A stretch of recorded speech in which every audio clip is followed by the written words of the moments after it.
नमस्कार, मैं गिरिजा प्रसाद और आप देखना शुरू कर चुके हैं बदलते भारत। और फिर एक बार मैं आया हूँ दिनेश मौर्य जी के पास। सवाल यह है मेरा कि ओबीसी मेरा टारगेट रहते हैं ओबीसी समाज में, ध्यान दीजिएगा। कारण क्या है कि पिछले कई दिनों से मैं देख रहा हूँ कि अखिलेश यादव को जो गठबंधन को लेकर मध्य प्रदेश में हुआ है, फिर मानवता भी हुई, फिर आज 6 तारीख आज है, 6/11/2023 है, जिसमें आज फिर अखिलेश यादव ने मंच पे ही कहा कि कांग्रेस और बीजेपी दोनों एक के जो थैली के चट्टे बट्टे हैं, यानी एक सिक्के के दोनों पहलू हैं। अब सोचिएगा, मैं दिनेश मौर्य जी हैं, ओबीसी समाज से आते हैं, और फिर मैं आया हूँ यहाँ पर। दिनेश मौर्य जी क्या उस पर निष्कर्ष निकलता है, इसके लिए मैं बात करूँगा। क्योंकि जितना बीएसपी को बदनाम करने की कोशिश किया गया था कांग्रेस के द्वारा, बीजेपी के द्वारा या छोटे छोटे संगठनों के द्वारा, कि बीएसपी यानी मायावती जी जो है कि बीजेपी के बी टीम है, कांग्रेस भी ये बात कहती थी, अखिलेश यादव भी कहते थे, नीतीश कुमार जी भी कहते थे। लेकिन आज क्या हुआ कि नीतीश कुमार जो है कि उससे एनडीए गठबंधन से जो है कि साइड ले रहे हैं। अखिलेश यादव आज जो है कि मध्य प्रदेश की रैली में जो वहाँ पे बहुत बड़ा मंच सजा हुआ, उस पर भी उन्होंने कह दिया कि बीजेपी और कांग्रेस दोनों एक ही है, ताकि बीजेपी का बी टीम कौन है। वो भी बात कर रहे हैं कि बीजेपी का बी, इसको अभी बाद में बात करूंगा इससे कि बीजेपी का बी टीम कौन है। सर जी, पहले तो आपको बदलते भारत में स्वागत है। थैंक यू, नमस्कार। और सर, हमारा सवाल यही है कि आप जैसे काफ़ी चिंता मनन करते रहते हैं, लेकिन अब क्या ओबीसी समाज को अब जानकारियाँ होने लगी है कि हमारे पार्टी कौन सी है, हम किसके साथ रहना चाहिए और किसके साथ नहीं रहना चाहिए, पहले से बताइए। देखिए, आज हर समाज पढ़ लिख रहा है, वहीं पर हमारा एसटी एससी ओबीसी समाज भी पढ़ लिख रहा है। और जब पढ़ लिख रहा है, जरूर उसको जानकारी भी होगी, सच्चाई क्या है उसको भी राजनीति पता चल रही है। हमारा भी समाज आगे बढ़ रहा है। दूसरी सवाल, कई दिनों से मैं देख रहा हूं अखिलेश यादव कभी आगे बढ़ रहे हैं, कभी पीछे बढ़ रहे हैं, कभी कांग्रेस से गठबंधन की बात भी कर रहे हैं, कभी उनसे नाराजगी दिख रहे हैं। लेकिन आज तो हद हो गई कि अखिलेश यादव जी ने कहा कि बीजेपी कांग्रेस दोनों एक ही टीम है और ये एक ही सिक्के के दो पहलू हैं। कांग्रेस बीजेपी दोनों मिले हुए हैं अंदर अंदर से, इसीलिए बहुजनों की सरकार नहीं लाने देना चाहते हैं। इस पे क्या कहेंगे? देखिए, यहाँ कोई किसी से मिला हुआ नहीं है, लेकिन इतना हमें पता चलता है कि सब अपनी अपनी महत्वाकांक्षा को लेकर के आगे बढ़ रहे हैं। उनको लगता है, कांग्रेस को, राहुल गांधी जी को लगता है कि नहीं, हमारी पार्टी आगे बढ़े, हर जगह आगे बढ़े। और अखिलेश यादव जी को लग रहा है कि नहीं, हम भी हर जगह आगे बढ़े।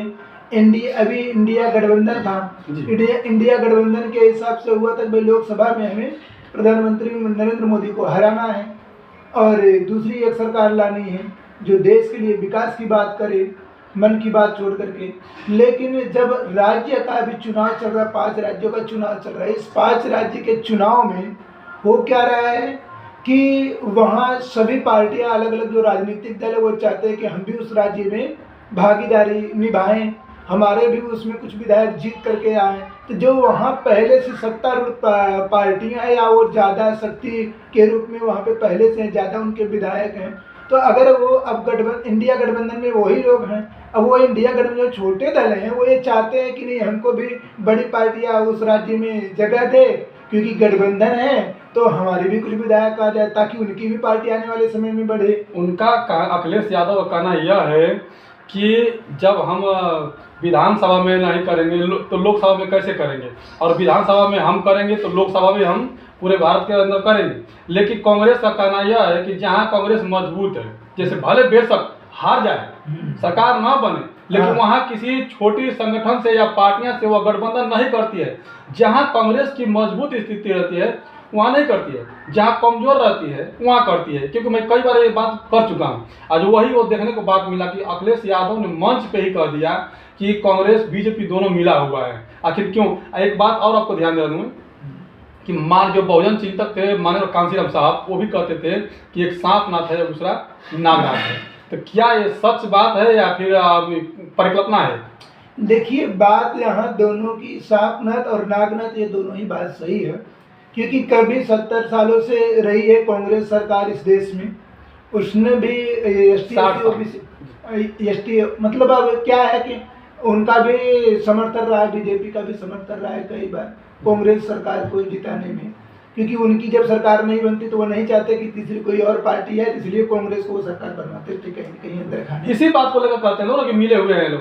हाँ, वो मिले हुए हैं। देखिए, जब दो लोग अभी वो ये नहीं चाहते, जैसे तो एक कांग्रेस है, एक बीजेपी है, और देश में सबसे बड़े पार्टी के रूप में, और दोनों ही पार्टियां मनुवादी हैं, और दोनों नहीं चाहती है कि कोई तीसरा पार्टी आए और उसमें हमारे ही दोनों के बीच की भागीदारी को उसमें वो बांट ली, इसलिए वो विरोध करते हैं। राहुल गांधी इसीलिए अन्य राज्यों वो चाहते हैं कि आपके राज्य में हम आए, आप गठबंधन करिए और हम आपके राज्य में भी, ताकि हम उठ जाएं। लेकिन जहां वो मजबूत है, वो ये नहीं चाहते कि नहीं यहाँ छोटी पार्टी के लोग भी आ जाएं। कोई भी कभी भी जो बड़ा है वो छोटे को आगे नहीं बढ़ने देना चाहिए। आखिर अखिलेश यादव को क्या आज लगने लगा है कि बीजेपी का बी टीम कांग्रेस है, क्योंकि इससे पहले वो बीएसपी को बदनाम करने में लगे हुए थे। देखिए, सभी पार्टियां एक दूसरे को बी टीम बनाने को आतुर है, लेकिन सच ये है कोई किसी का बी टीम नहीं है। लेकिन जहाँ जैसा मौका पाता है लोग अपनी राजनीति, उनको किसी भी पार्टी को देश से कोई भी लेना देना नहीं है। यही अखिलेश सरकार थे, गेस्ट हाउस कांड हुआ था जी। बहुजन समाज पार्टी की बहन मायावती को उन लोगों ने किस तरह से बदनाम करने की कोशिश की। वही अखिलेश यादव जी के पिताजी हैं, और ये अखिलेश यादव जी हैं, शूद्र कहा भी जाता है, उसके बाद भी मंदिर मस्जिद करते रहते हैं। तमाम ऐसे लोगों को उसमें बैठा रखे मनुवादियों को। आखिर इन लोगों को देश से कोई लेना देना नहीं है। अगर देश से लेना देना होता तो वो हमेशा ST SC OBC, भाई आप ST SC OBC की जनसंख्या में आते हो, और आप देश में 85% जनसंख्या है, आप 85 की क्यों नहीं एकजुट करते, क्यों नहीं आपस में बैठ के बात कर लेते? आप क्यों हमेशा पार्टी करके आज आपकी पार्टी आगे उड़ रही है? आप तो कह रहे हैं ना, पीडीए कह रहे हैं, अब क्या चाहिए? पिछड़ा दलित अल्पसंख्यक की बात कर रहे हैं, अब क्या चाहिए? भाई उनको तो पता चल गया ना, MP में, MP राजस्थान, इन सब राज्यों में तो पता चल गया कांग्रेस हमसे गठबंधन करने वाली नहीं है। अब हमारी पार्टी वहाँ पे, हमारी पार्टी के लोग आगे बढ़ाना नहीं चाहते, तो वो उनकी मजबूरी है कि इंडिया का विरोध करे और पीडीए की समर्थन करें। तो अभी नीतीश कुमार ने एक फैसला लिया बिहार में, और जो 10 लाख नौकरी की बात कर रहे थे वो लोग, और इसमें से 1,20,334 जो है कि भर्तियाँ निकाल भी चुके हैं, और हो भी गए वो लोग फाइनल बिहार में।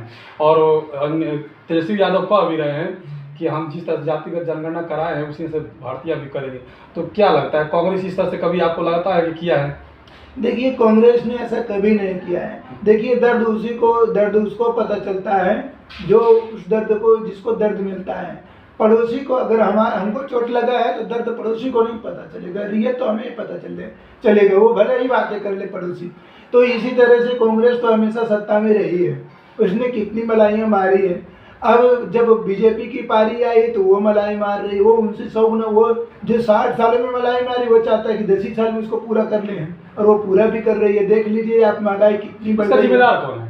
देखिए, इसके जिम्मेदार हम ये समझते हैं कि भारतीय जनता ही है, हमारे भारत की जनता ही है, क्योंकि भारत की जनता ना पढ़ती है, ना लिखती है, ना समझती है। उसको तो धर्म के नाम पे, मजहब के नाम पे, जाति के नाम पे आपस में बैठे रहना है। अभी अब देखें बिहार में अमित शाह जाकर कहते हैं, और जैसे पिछड़ा जो अति पिछड़ा है वो एक समाज में आते हैं, लेकिन उनको भी जाकर उन्होंने कह दिया कि अति पिछड़ा का जनसंख्या गिनती नहीं किया गया है बराबर। देखिए, अगर इस तरह से अगर वो फूट डालो राज करो का काम नहीं करेगी, आप समझ सकते हैं हमारा देश भले ही आज़ाद हो गया अंग्रेजों से, लेकिन ये जो काले अंग्रेज हैं इससे आज भी हमारा देश गुलाम है, मानसिक गुलाम भी है। वो पढ़ा लिखा है नहीं, उतना समझता नहीं है। वो लोग हमेशा बड़ी राजनीति करते हैं, हमारे लोग घर घर की राजनीति करते हैं। तो हम लोगों को ये बात समझना पड़ेगा कि अगर आपको अच्छी राजनीति करनी है, देश बचाना है, हक अधिकार बचाना है, तो डॉक्टर बाबा साहब भीमराव अम्बेडकर की तरह दिन दुना रात चौगुना व्यक्तिगत पारिवारिक छोड़ करके आप देश की बात सोचिए, तो जरूर हमारा देश भी आगे बढ़ेगा। मेरा मकसद वहाँ पे है जो मध्य प्रदेश चुनाव को लेकर, अखिलेश यादव को लेकर के। जी, अखिलेश यादव को क्या अभी लगने लगा है कि बीजेपी का बी टीम कांग्रेस है, या आपसे मैं पूछ रहा हूँ, 3 सवाल आपसे होगा लगभग कि बीजेपी का बी टीम कौन, अखिलेश यादव, BSP या फिर कांग्रेस? देखिए, यहाँ हम किसी को बी टीम तो नहीं कह सकते, लेकिन इतना जरूर कहेंगे कि लोगों को व्यक्तिगत महत्वाकांक्षा है। कोई बी टीम नहीं, सबको अपनी अपनी पार्टी को आगे बढ़ाना है, खुद को आगे बढ़ाना है। जैसे अखिलेश यादव जी हैं, उनको लग रहा था कांग्रेस में वो एनडीए का बड़ा प्रचार कर रहे थे, लेकिन जैसे कांग्रेस ने एमपी और राजस्थान इन सारे राज्यों में नकार दिया तो इनको बुरा लग गया, क्योंकि इन्हें क्या लग रहा था तब ये बसपा का खिलाफत कर रहे थे। वो इसलिए कर रहे थे, बहन कुमारी मायावती बोल नहीं रही थी तो अखिलेश यादव हो रहा था। अखिलेश यादव में एक मंत्री है स्वामी प्रसाद मौर्य जी, वो कुछ ऐसी विवादित बोल को तवज्जो दे रहे थे ताकि जो ST/SC OBC है जागरूक हो रहा है वो एक हो जाए, लेकिन समाज भी जागरूक है, समाज जानता है कहाँ क्या हो रहा है। अखिलेश यादव जी ने देश के लिए क्या किया। स्वामी प्रसाद मौर्य जी बड़े कद के नेता हैं, वो कभी भी आज तक से बीएसपी के बारे में अपशब्द का इस्तेमाल नहीं किए हैं। देखिए स्वामी प्रसाद मौर्य जी समझे हुए सुलझे हुए व्यक्ति हैं, वो तो एक मिशनकारी हैं, तो उन्होंने अपने मिशन के हिसाब से अपनी बात रखी। लेकिन अखिलेश यादव जी स्वामी प्रसाद मौर्य को अपनी पार्टी में मिला करके उसका वो जो उनका मिशनकारी प्रचार है, जो उनकी टीम है, उसका वो फायदा ले रहे हैं। फायदा तो सभी लेता है, कि आगे पीडीए के तहत तो सभी ने लेना चाहिए, SC ST OBC सभी को तो माने। देखिए सभी लोग पीडीए की बात अलग है, जैसे कर यही अगर हम बात कर ले सब कोई फायदा लेना चाहता है। अगर बहन कुमारी मायावती की बात करूँ तो फायदा नहीं देगी, उन्होंने ओनली मिशन देखा था, एक समय था वो हमेशा मिशन देखती थी। भले अब उन्होंने इतना संघर्ष किया, थोड़ा मतलब उम्र का भी है तो उस हिसाब से उतना मेहनत नहीं कर पा रहे, लेकिन उन्होंने मिशन को देखा, भले ही लोग उन पर तमाम लाक्षण लगाए। आपके नज़र में क्या लगता है, बहुजन समाज पार्टी बहुत अच्छी पार्टी है? नहीं, बहुजन समाज पार्टी बहुत अच्छी पार्टी है। बहुजन समाज पार्टी में देखिए, बहुजन समाज पार्टी हमेशा अच्छी रही है, लेकिन बहुजन समाज पार्टी में जो अभी लोग उसमें चले गए हैं वो लोग अच्छे नहीं हैं। चलता है, लोग कुछ कह रहे हैं कि बीएसपी में लोग जैसे कि मौका नहीं मिलता, अगर युवा को मौका नहीं दिया जाएगा, अगर जो उसमें बुजुर्ग लोग हैं पहले से हैं मजे हुए नेता हैं, अगर उसको अगर निकाला नहीं जाए तो युवा को कैसे मौका मिलेगा? वही युवा बीजेपी में कांग्रेस भाग देते हैं। देखिए मैंने पहले ही बोला कि बहुजन समाज पार्टी बहुत अच्छी पार्टी है, लेकिन बहुजन समाज पार्टी में जो लोग अभी गए हैं वो लोग अच्छे नहीं। वो लोग ये नहीं चाहते कि नए लोग कौन जाना चाहता है, बहुजन समाज का ST/SC OBC समाज का ही जो नए जागरूक लोग हैं वो चाहते हैं, क्योंकि वो मिशनकारी पार्टी है, तो वो चाहते हैं कि हम जाके अपनी मिशन वहाँ पे तेज करें और देश की जनता को जागरूक करें, हक अधिकार को पाए, तो वो चाहते हैं। लेकिन जो वहाँ पे गए हुए कुछ मनवादी लोग हैं वो नहीं चाहते, इसलिए जो है वहाँ पे मौका नहीं देते नव युवाओं को, और मौका नहीं देंगे युवाओं को तो पार्टी। आखिरी सवाल, क्या जितने भी बहुजन समाज की पार्टियां हैं, जैसे अखिलेश यादव का सपा हो गया, RJD हो गया, JDU हो गया, BSP हो गया, और सब तमाम सारी पार्टियां हैं, स्टालिन का, मतलब पूरे भारत में जितने भी SC ST OBC की पार्टियां हैं, क्या ये बहुजन पार्टी एक होकर के एक अपना प्रधानमंत्री चुनेगा या फिर कांग्रेस की और बीजेपी की तरफ आ जाएगा? देखिए मुझे नहीं लगता, क्योंकि अभी भी हमारा ST/SC OBC समाज तो ये कभी भी पूरी तरह से जागरूक नहीं है। चाहिए कि इन लोगों को जितनी ST/SC OBC समाज की पार्टियां हैं, बैकवर्ड पार्टियां हैं, इन सभी को एकजुट हो जाना चाहिए पूरे देश में, क्योंकि इन सबको अच्छी राजनीति पता है। लेकिन ये लोग भी व्यक्तिगत, क्योंकि MK स्टालिन वो यहाँ यूपी में आने वाले नहीं, बिहार में जाने वाले नहीं, और MK स्टालिन की जगह जरूर हमारे यूपी बिहार वाले जरूर जाना चाहेंगे, लेकिन वो लोग इधर नहीं आना चाहते, क्योंकि भाषा का भी एक तालमेल है, और प्लस हमारे यहाँ बहुत गंदी राजनीति भी होती है, व्यक्तिगत राजनीति बहुत ज़्यादा होती है, और इसलिए वो लोग यहाँ आना नहीं चाहते। जबकि चाहिए कि उन सबको एक हो जाना चाहिए। एक होकर के अगर चाहें तो देश का प्रधानमंत्री ST/SC OBC ही समाज का हो, और ST/SC OBC समाज की जो संस्कृति है वो संस्कृति हमारे देश में वापस फिर से आ जाएगी। शुक्रिया सर, बात करेंगे। Thank you.